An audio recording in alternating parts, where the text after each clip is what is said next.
And we'll reconvene for the public testimony portion. Gary, if you could take the Yes, lead. thank you, committee members. You are now here to hear public comment on the proposed budget. We'll run this like we do the other normal public comments. Andrew, the clerk, will facilitate the session, if that's okay, Chair. Each speaker, please fill out a blue card that's by the door, and Andrew's bringing those up front. Andrew will call on you. You'll have 3 minutes to speak, and the timer will show 3 minutes. And please keep it close as that as you can, although I know the chair will give you a little leeway if you feel you need a bit more time. And then I just remind the committee, you're here to listen, not here to debate or have a long discussion back and forth. That's your call, of course, but mostly you're here to listen to the feedback from the public. So with that, whenever you're ready, Chair, Andrew will facilitate. Andrew, please begin. Thank you, Chair. This is a reminder that if you're attending this meeting in person and wish to testify, please fill out a blue card that can be found by the rear doors, deposit in the box. I will call on you in the order that they are received. I apologize in advance for any mispronunciation of any name. Just a reminder, please, when you come forward, introduce yourself, and you will have 3 minutes. You can keep track of your time if you turn to your right and follow the TV over there. There will be a timer for you to watch. First, Jan Carruthers. Jan Carruthers, please come forward.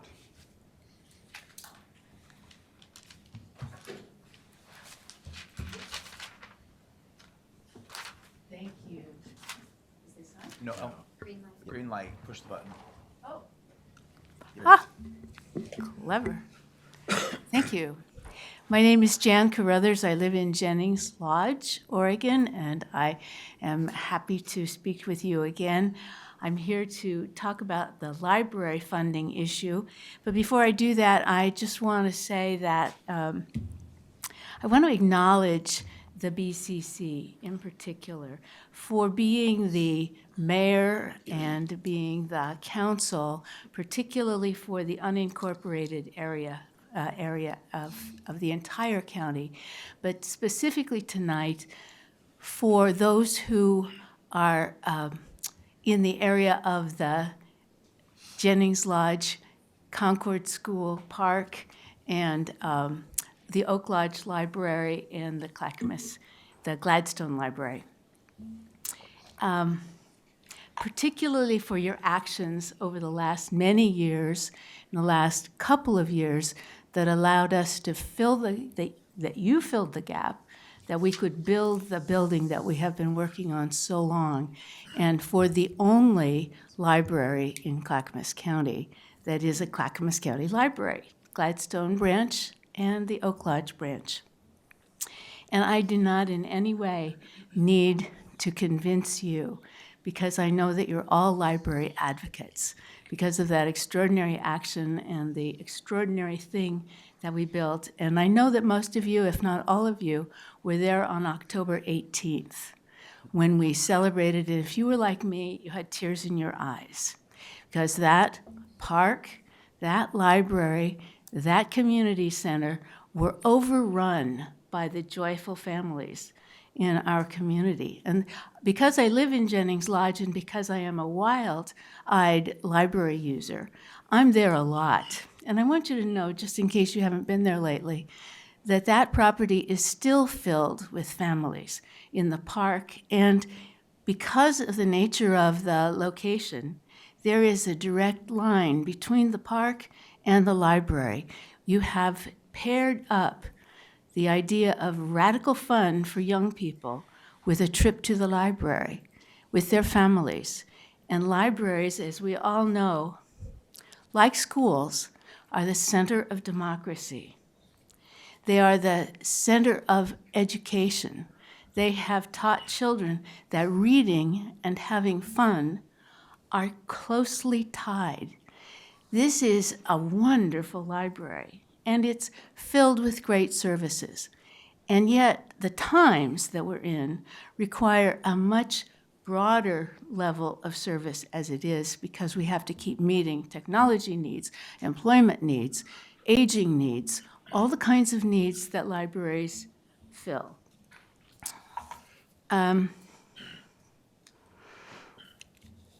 We are coming to a point where there is a financial cliff. We've talked about it before. This is not news to anybody. And it requires a very sophisticated set of solutions. And you have responded to that by putting together a blue ribbon task force. I'm just here to advocate that we move forward to find those solutions, to do the hard work across this entire county, because that district is going to need some help, and it's going to take a lot of influencing, it's going to take time, it's going to take money. This crowd, that's just for your awareness. You have used your 3 minutes. I have. Thank you very much. I expected a beep. Thank you so much. Thank you. Next, Grover Bornefeld. Please come forward and introduce yourself. You'll have 3 minutes. Thank you. You all look familiar. I'm Grover Jeffrey Bornefeld, and I'm a 35-year resident of Jennings Lodge. She's a native. Anyway, I also want to thank you. It's truly a long, and it was a great event on October 18th, but it took a lot to get there. I mean, many of you were involved at multiple steps along the way, and it wouldn't have happened. I mean, the solution that Don Krupp put in motion that led to. So, and you all played a real good part in all of that. And the day y'all agreed to fill the gap, it was exciting. And you may not know, but I was also on the Concord Planning Task Force for 8 years that led up to the actual breaking ground, et cetera, of that process. And there was a lot of us who did that. I mean, we used to meet every Friday for 2 years to save our library, and y'all were able to make that happen as well. But what I'm really here for today is I listened to the library district session yesterday, and you know I was here for the parks one, but I didn't hear the one for today that was DTD, and now we're a subset of that, which they really do keep things in order and so on and so forth. I wish they had more time to be library advocates, and I don't fault them at all. They have plenty on their plates. And what we used to have were people who were directly tied to the library. I mean, the library director of Oregon City used to be in that role of overseeing. But the relevance is we do have that cliff, and we are coming forward. And I know it was not in any of it doesn't even fit in this one, but I want to tell y'all there's a big hope here. Right after you're done with budgets, we need to attend to that next step, the recommendation from the Library District Task Force, which was, first I want to really commend Commissioner Savas did a phenomenal job, as did Tony, wherever he is, and the wonderful facilitator, to work with that group. And it will take getting all those cities to align, but it needs to be done. And we can't do that part of it. Only you can, in my opinion. And we need you to do it because we're now closed on Sundays. And to have that park and to have people who come with their families and only get the park experience on Sunday as opposed to the both, it's really a missed opportunity. And it's, we're still at the 2008 funding level, short the little bit of creepies up, and it is going to be a significant thing. It won't be long until it will be more than Sunday. And I do remember, and I was a big advocate in the old days, you know, oh, there, is that it? All right. So thanks. Thank you. Right after the budgets. Thank you. Thank you, Mr. Bornefeld. Next, Teresa Melville. Teresa Melville, please come forward and introduce yourself. You'll have 3 minutes.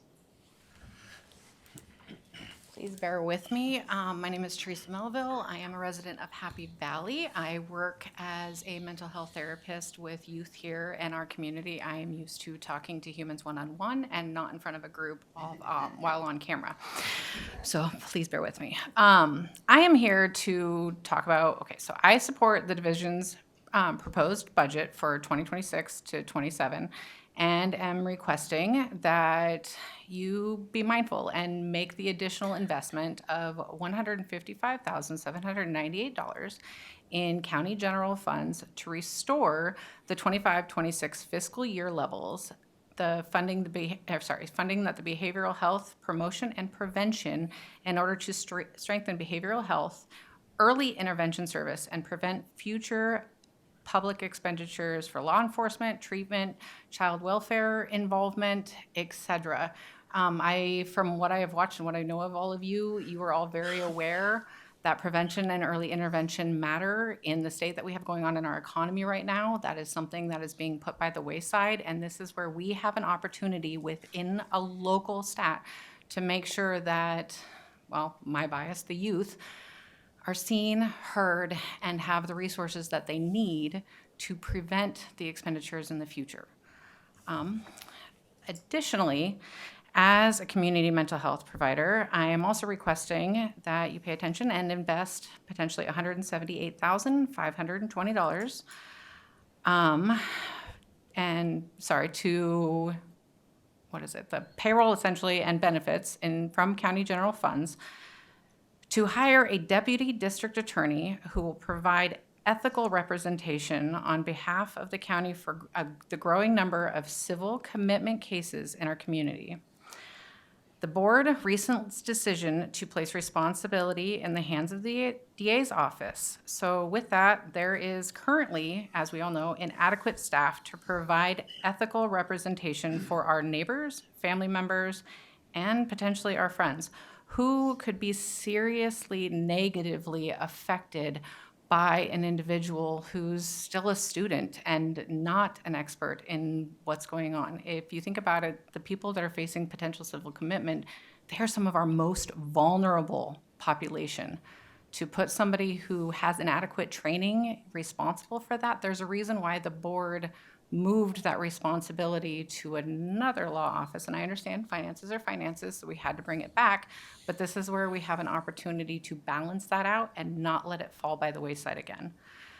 Additionally, while supporting the division's proposed budget, as a youth-based mental health therapist, I would also like to request the additional investment of $266,212 in county general funds to At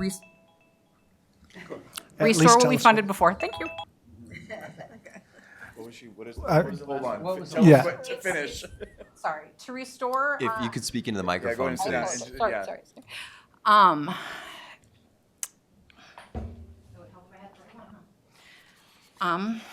To restore the 2025-26 service levels for wraparound access. Wraparound access is an imperative resource that we have here in our community, particularly for youth and families negatively affected by a lot of things that we have going on right now.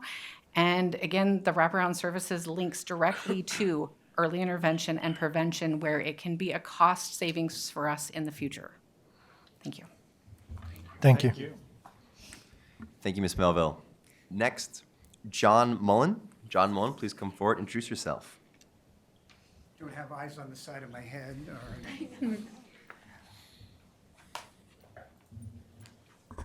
Hello, Mr. Chair, members of the Budget Committee. My name is John Mullen. I live in Oregon City.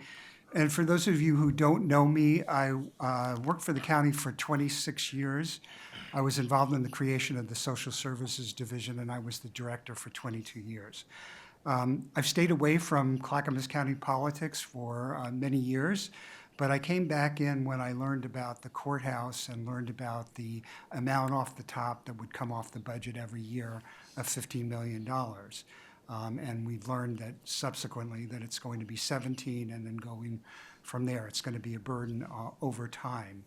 But specifically, what I want to focus on is that the reduction that happened because of the courthouse expense led to the elimination of the RSVP volunteer program and also the volunteer connection organizing principle. At a time when we need volunteers more than ever, I think that was a short-sighted kind of decision as far as that went. But I really want to say that also listening to the budget and understanding that 69% of the general fund goes to public safety. I'm all for public safety. I voted for the levy, a good citizen that way. But that's not all the county's about. The county is a caring organization. You all know that there are people out there that are struggling with energy costs, housing, healthcare premiums and benefits, a whole variety of things that cause a lot of distress in the community. And so when we don't look at the community holistically and talk about how we can improve the lives of people, I think we are falling short of what I expect from Clackamas County. And by the way, I love living in Clackamas County. I support the work that you all do. And I hope that as you go forward, I don't have a specific recommendation today, but the sense about what is coming, HR 1, the big beautiful bill, some of it as it's referred to, some of that has already rolled out, but more is going to continue to roll out. And I'm worried about the federal budget for 26, 27.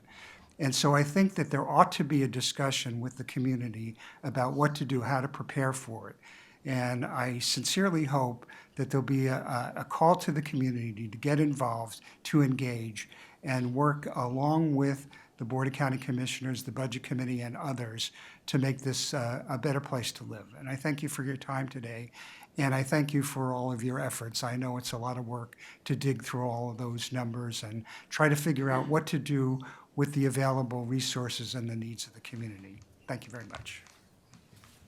Thank you. Thank you, Mr. Mullen. This is a final call. If you are attending this meeting in person and wish to comment and have not yet done so, to please fill out a blue card that can be found by the rear doors and deposit them in the box.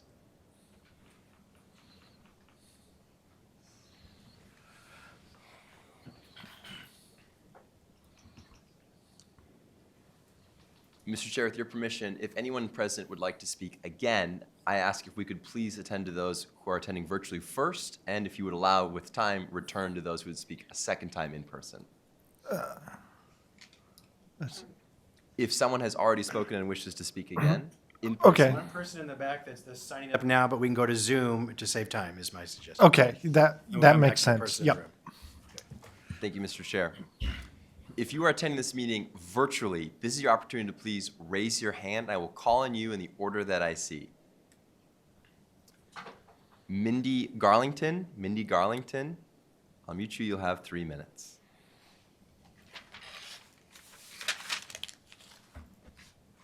Good evening, Clackamas County Commissioners and Budget Committee members. This is my second visit back. I want to make sure that, oh, you're sharing your screen. I did. Oh, I see. My apologies. Anyway, I just wanted to come back and reiterate one more time, like Grover did, that our libraries in Clackamas County are closed on Sundays. Libraries are a safe space. They're an open door. They are a place to learn and a place to gather. And we need to make sure that we remember that those doors need to be back open. We have to work at getting them back. I'm not going to hold, over your head that this needs to happen this year. I understand we're all in a tight spot, but I just want to make sure that everybody who is here and in every budget meeting remembers that those doors need to be back open again. And I thank you for all the work that you do. I appreciate you all more than you know, and I think that you're doing a great job. Have a good night. Thank you. Thank you. Next, Amanda J. Marshall. Amanda Marshall, I'll mute you. You'll have 3 minutes.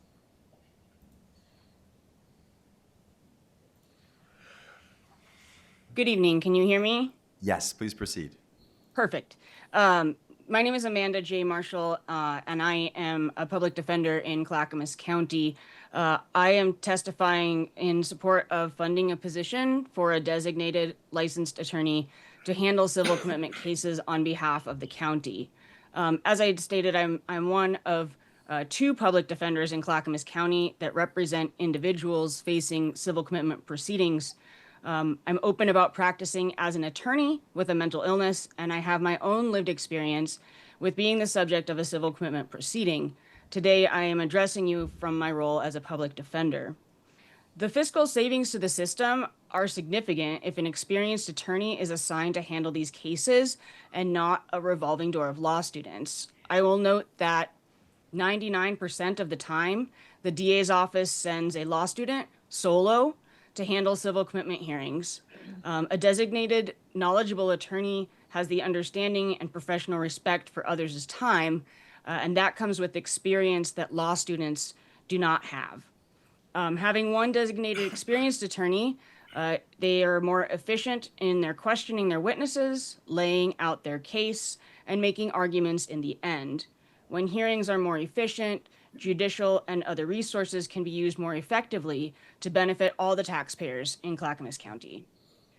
It takes more experience to be able to not only put on your case, but put on your case with an understanding of how to handle witnesses sensitively, present arguments addressing suicide or someone's inability to care for themselves respectfully, and to have the ability to handle the PAMI, the person alleged to have a mental illness, that may be unpredictable and experiencing psychosis in the middle of a hearing.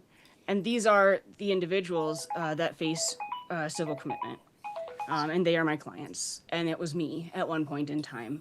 And I am very much in support of having one experienced designated attorney that I would be able to work with, my colleagues would be able to work with, to be able to make these hearings as efficient and as trauma-informed and the least painful possible for everyone, for the county, for the person alleged to have a mental illness, for the family of that person, and anybody else involved. So thank you for your time, and that's all I've got.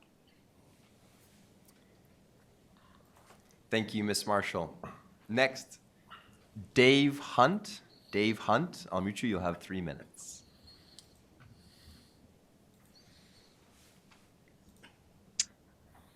Thank you, Mr. Chair and Budget Committee members. My name is Dave Hunt. I serve as the Executive Director of DAMI Clackamas, which, if you're not familiar, we're the grassroots nonprofit organization that provides free mental health education support and advocacy to people to improve quality of life for everyone across our county. I live in Oregon City, and I also serve on our county's Mental Health and Addictions Council, ably chaired by Teresa Melville, who testified earlier. We are asking you to make 3 additions to improve mental health in our community, and I send in an email with the specific budget numbers, so you don't need to write down the specifics here. The first 2 are changes to the Behavioral Health Division budget. Although we support everything that is in the division's proposed budget, we also request that you make an additional investment of $155,000 in general funds to restore just to this year's service levels, the funding for behavioral health promotion and prevention.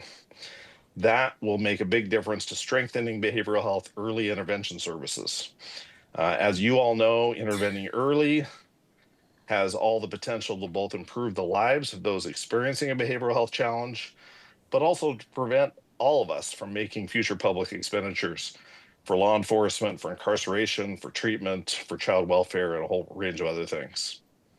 Secondly, also in the Behavioral Health Division, we request that you make the additional investment of $266,000 in general funds to again restore to this year's service levels wraparound access to timely services for youth. These funds will provide more Clackamas County youth with individualized plans of care to meet their needs and to improve their lives, specifically for those involved in multi-system involved youth and their families. So those 2 are both BHD. Separately, and to the point that Amanda Marshall just raised, in the DA's office, we request that you invest $178,000 in general funds to hire a deputy DA who can provide that consistent representation on behalf of the county for the growing number of mental health civil commitment cases. Based on your recent action to move responsibility for civil commitment cases from county council to the DA's office, it's clear that there are not adequate staff to provide consistent, experienced attorneys rather than just law students to handle these civil commitment cases. And I would note these civil commitment cases are expected to grow significantly based on the passage of state civil commitment legislation last year. So not large dollars, but we recognize significant dollars in the challenging budget environment. We think these 3 changes, 2 to BHD and 1 to the DA's office, will make a big difference for mental health in our county, and we appreciate your consideration. Thank you, Mr. Hunt. If there's anyone else who is attending virtually and wishes to speak and have not yet done so, this is your opportunity to please raise your hand. And I'll make note here, I saw some members of the public have their hand raised earlier and put them down. If you still would like to speak, I need to see your hand raised now, please. Thank you. I see a Shirley with no last name. I'll unmute you. Please introduce yourself, and you'll have 3 minutes.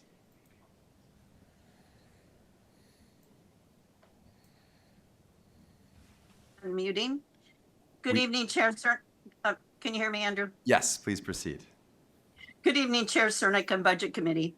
Shirley Morgan from Welch's. I want to read 2 comments I read on the Sheriff's Office Facebook page about the failure of the Sheriff's Levy. One from Melissa Weir. The levy not passing isn't a failure. It's anything. If anything, it's a huge message. What people are saying is that they are financially exhausted and tired of being asked to continue paying more into systems they feel that are not meeting the needs of the public in the way they should be. At some point, people begin asking hard questions about accountability, priorities, transparency, and outcomes. This is not anti-police. That is the public using their voice the way our system was designed for them to. Voting is how people set boundaries with government. Leadership should spend more time truly listening to what people feel, frustrated, unheard, and disconnected from the systems meant to serve them. Public safety is not a side program. It's not some optional luxury people should feel guilted into funding. Protecting and serving the public is the core responsibility of law enforcement and government. The people expect a system that works, a system that protects communities, holds offenders accountable, supports victims, and restores trust. Right now, many residents do not feel that trust. In closing, Cliff Richardson. Voters did not reject law enforcement. They rejected being asked for more money, while families are already getting squeezed from every direction. Patrol staffing, jail operations, investigations, and emergency response are not extras. They are not nice to have programs. They are basic county responsibilities. The Board of County Commissioners needs to go back through the budget and do the hard work. Cut lower priority spending, kill waste, protect public safety first. This should not be sold like there are 2 choices, pass a levy or gut public safety. There is another choice. Use the money already being collected and put public safety where it belongs. First, please invest more than 44% in the law enforcement that face danger every single day. Thank you.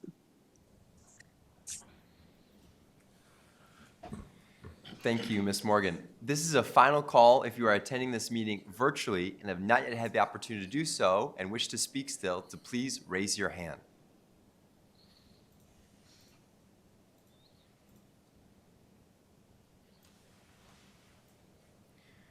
Mr. Chair, I see no other members of the public virtually present who wish to speak, and I apologize for misspeaking earlier. It was not a person who had already spoken in person, but rather a new person who wishes to speak in person. So with your permission, I'll call forward Gary Warren. Gary Warren, please come forward, introduce yourself. You'll have 3 minutes.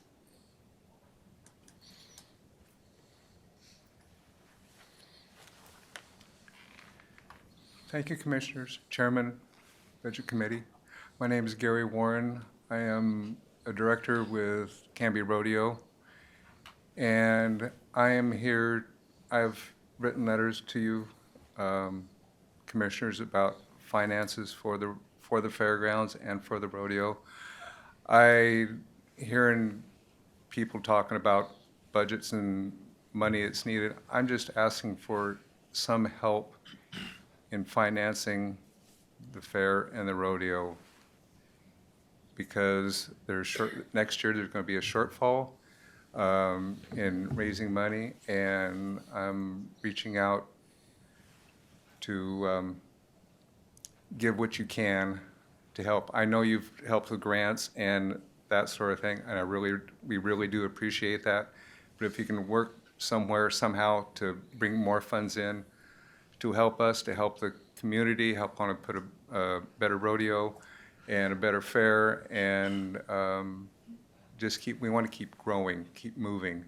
And this is the public fairgrounds that we have, as public servants or public citizens, that's, I think we need to see some little more, I feel, more care in that facility.